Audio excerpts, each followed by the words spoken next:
Welcome back everyone. This is Dr. Rakshita. Now I'll be talking about diabetes mellitus. The outline for this session will be as follows. First is introduction and definition of diabetes mellitus, followed by epidemiology, classification, major risk factors for type 2 diabetes, normal insulin physiology and glucose homeostasis. Introduction and definition. Diabetes is a Greek word that means to pass through. Diabetes mellitus means sweet urine. As per the WHO, diabetes mellitus is defined as a heterogeneous metabolic disorder which is characterized by common feature of chronic hyperglycemia with disturbance of carbohydrate, fat and protein metabolism. Hyperglycemia in diabetes results from defects in insulin secretion, insulin action, or most commonly both. It is associated with secondary damage in multiple organ systems, especially the kidneys, eyes, nerves, and blood vessels. Epidemiology of diabetes mellitus. Diabetes mellitus is a leading cause of morbidity and mortality worldwide. The global prevalence of diabetes in 2019 was approximately 463 million.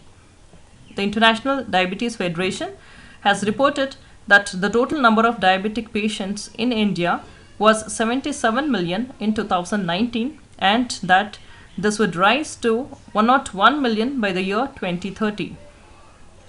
It is anticipated that the number of diabetics will exceed 578 million by the year 2030, that is in another 10 years.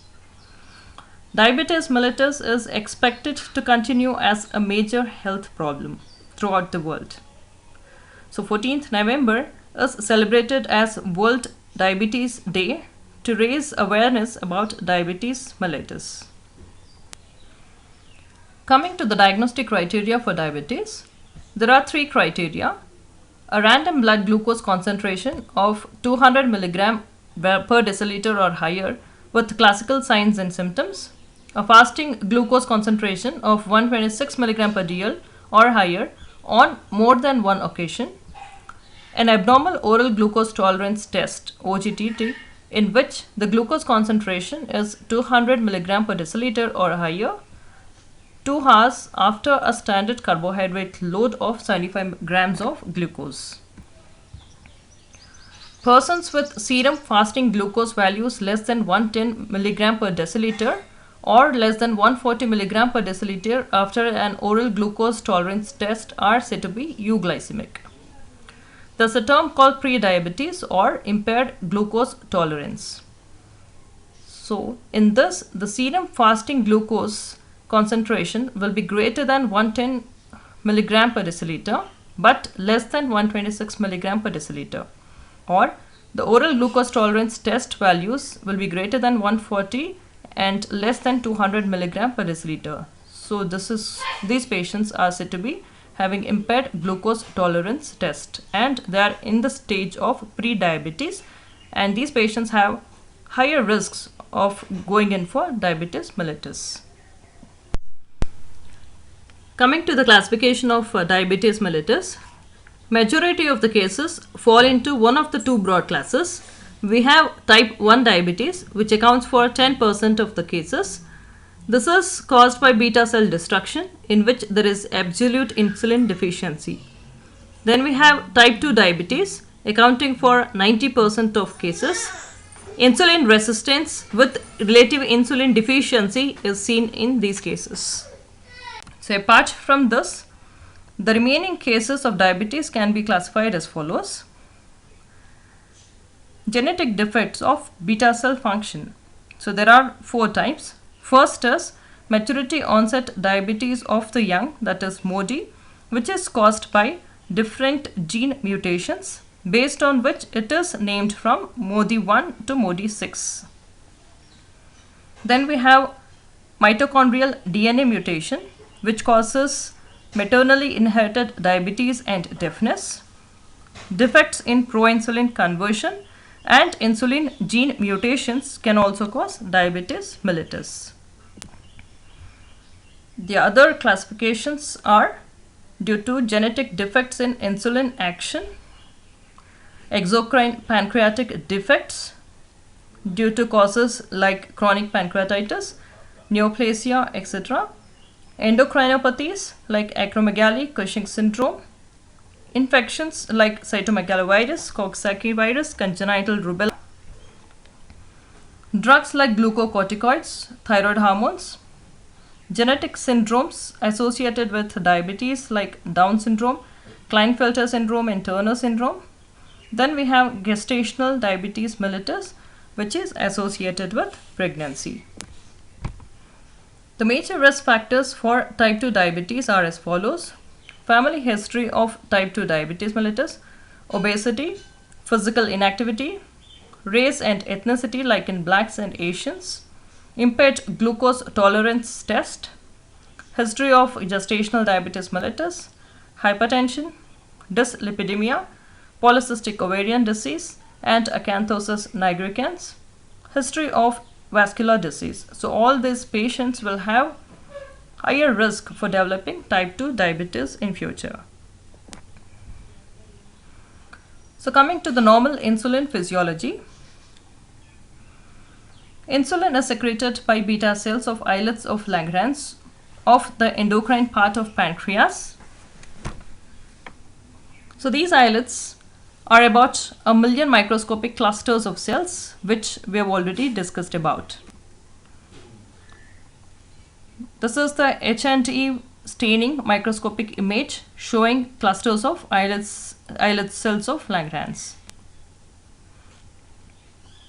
Coming to the structure of insulin, insulin was discovered in the year 1921 by Banting and Best. It is a polypeptide with molecular weight of 5808 daltons. There are 2 amino acid chains which are linked by disulfide bridges. The alpha chains have 21 amino acids and the beta chains have 30 amino acids. Synthesis of insulin. Insulin mRNA is translated as single chain precursor called pre-proinsulin. Proinsulin is then generated from pre-proinsulin by removal of its signal peptide. Proinsulin has 3 domains. It has a beta chain, alpha chain, and a connecting peptide, which is known as C-peptide.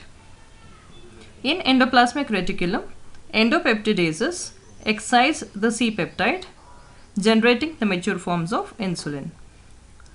Insulin and free C-peptide are packaged in the Golgi into secretory granules which accumulate in the cytoplasm of the beta cells. When these beta cells are stimulated, insulin is secreted from the cell by exocytosis and it diffuses into the islet capillary blood. So this is the proinsulin with alpha chain, beta chain, and a connecting peptide known as C-peptide. So the endopeptidases excise the C-peptide and generates the mature form of insulin. Coming to the release of insulin, when there is increase in the blood glucose level, the glucose is taken up by beta cells through the glucose transporter 2 by facilitated diffusion, and there will be glycolysis and synthesis of ATP leading to increased ATP to ADP ratio in the beta cells. There will be inhibition of ATP sensitive potassium channels leading to membrane depolarization, and there will be influx of calcium ions through the voltage dependent calcium channels.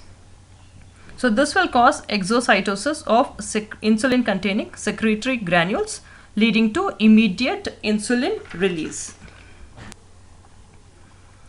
This figure shows the mechanism of insulin release.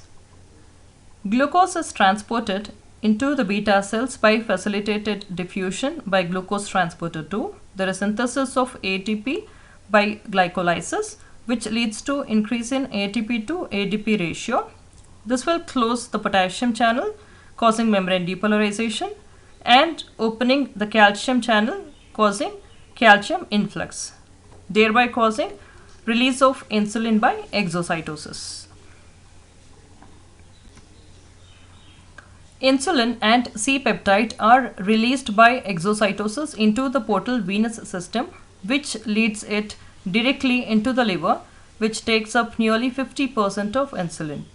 The remainder of insulin is distributed throughout the body.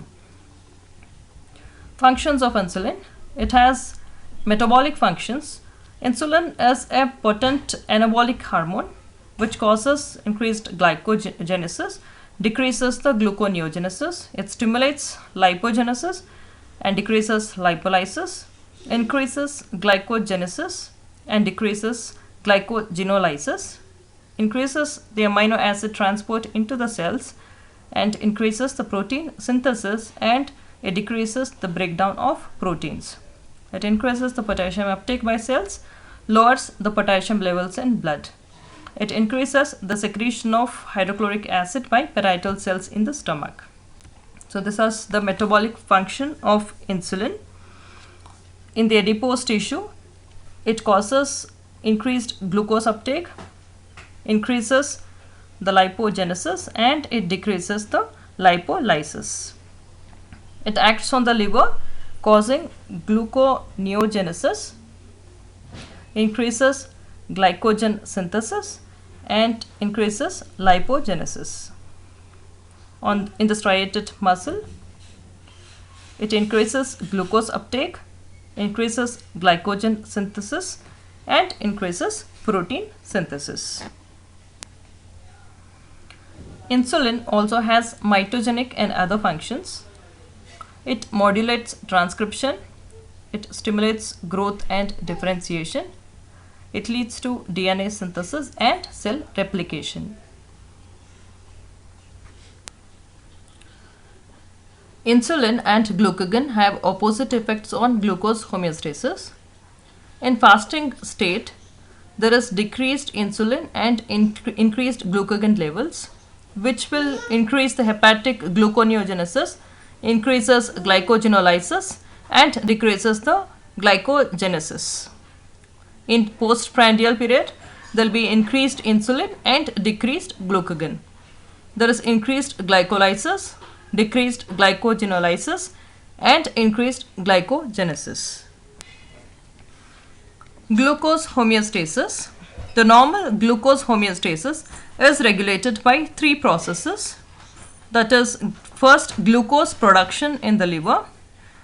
Second, glucose uptake and utilization by peripheral tissues, especially the skeletal muscle. And third is by action of insulin and counter-regulatory hormones, mainly glucagon.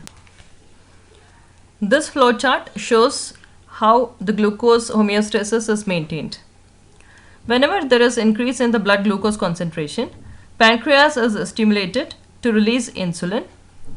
With action of this insulin, the peripheral cells will uptake glucose and use it for metabolic energy production, fat synthesis, and glycogen synthesis. This will thereby decrease the blood glucose concentration. And whenever there is decrease in the blood glucose concentration, this will stimulate pancreas to secrete glucagon.